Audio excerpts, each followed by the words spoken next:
It is not our own citizens only who are to receive the bounty of our government. More than 8 million of the stock of this bank are held by foreigners. Is there no danger to our liberty and independence in a bank that in its nature has so little to bind it to our country?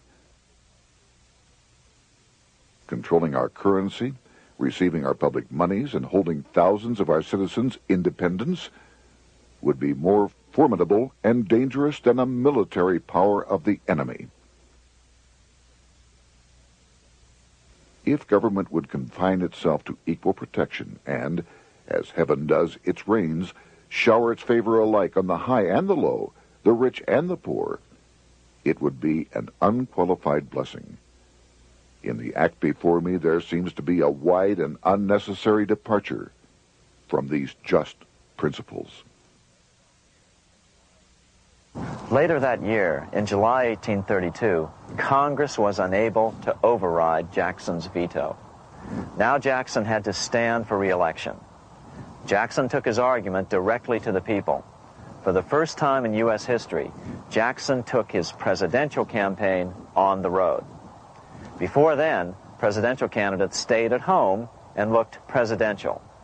His campaign slogan was "Jackson and no bank." The National Republican Party ran Senator Henry Clay against Jackson. Despite the fact that the bankers poured over $3 million into Clay's campaign, Jackson was reelected by a landslide in November of 1832. Despite his presidential victory, Jackson knew the battle was only beginning. "The hydra of corruption is only scotched, not dead," said the newly elected president. Jackson ordered his new Secretary of Treasury, Lewis McLean, to start removing the government's deposits from the second bank and start placing them in state banks. But McLean refused to do so. Jackson fired him and appointed William J. Duane as the new Secretary of the Treasury.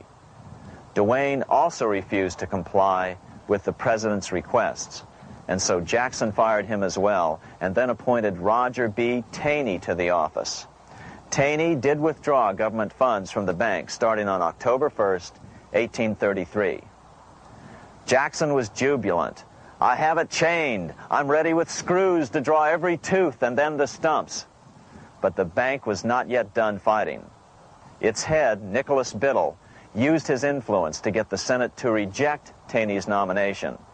Then, in a rare show of arrogance, Biddle threatened to cause a depression if the bank was not rechartered. This worthy president thinks that because he has scalped Indians and imprisoned judges, he is to have his way with the bank. He is mistaken. Next, in an unbelievable fit of honesty for a central banker, Biddle admitted that the bank was going to make money scarce to force Congress to restore the bank. Nothing but widespread suffering will produce any effect on Congress. Our only safety is in pursuing a steady course of firm restriction, and I have no doubt that such a course will ultimately lead to restoration of the currency and the recharter of the bank. What a stunning revelation. Here was the pure truth, revealed with shocking clarity.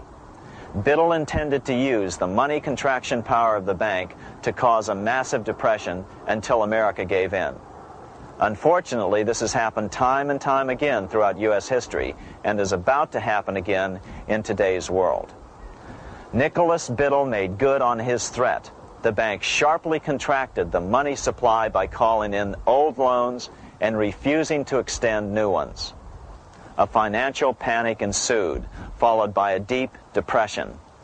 Naturally, Biddle blamed Jackson for the crash, saying that it was caused by the withdrawal of federal funds from the bank. Unfortunately, his plan worked well. Wages and prices sagged. Unemployment soared along with business bankruptcies. The nation quickly went into an uproar. Newspaper editors blasted Jackson in editorials. The bank threatened to withhold payments, which then could be made directly to key politicians for their support. Within only months, Congress assembled in what was called the panic session. 6 months after he had withdrawn funds from the bank, Jackson was officially censured by a resolution which passed the Senate by a vote of 26 to 20. It was the first time a president had ever been censured by Congress.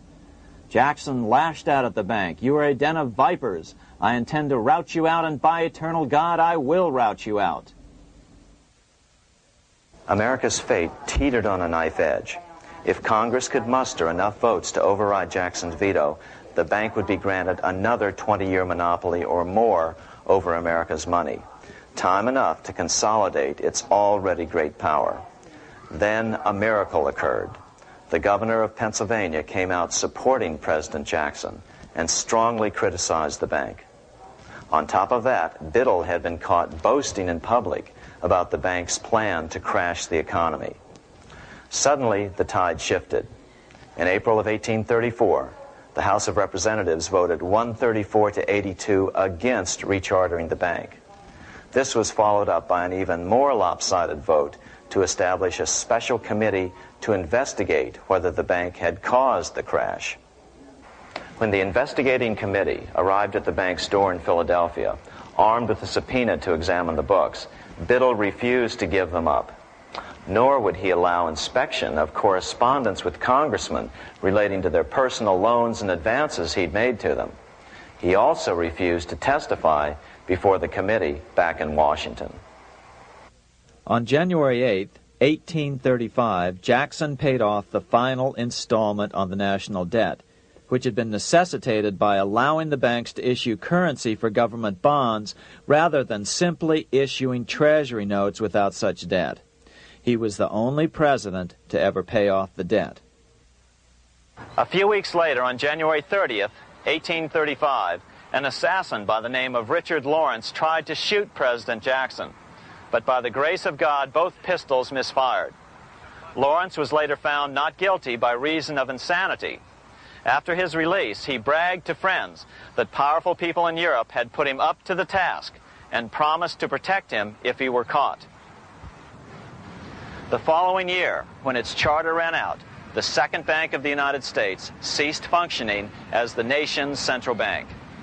Biddle was later arrested and charged with fraud. He was tried and acquitted, but died shortly thereafter while still tied up in civil suits.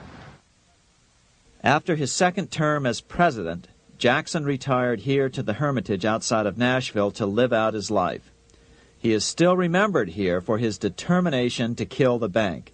In fact, he killed it so well that it took the money changers 77 years to undo the damage.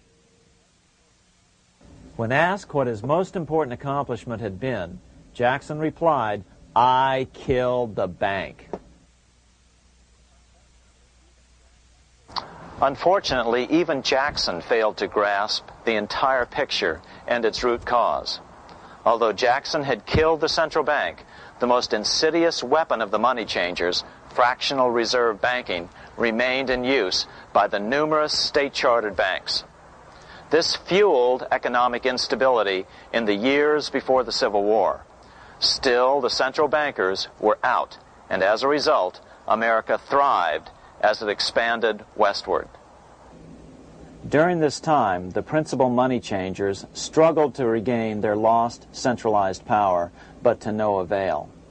Then, finally, they reverted to the old central bankers' formula: war to create debt and dependency.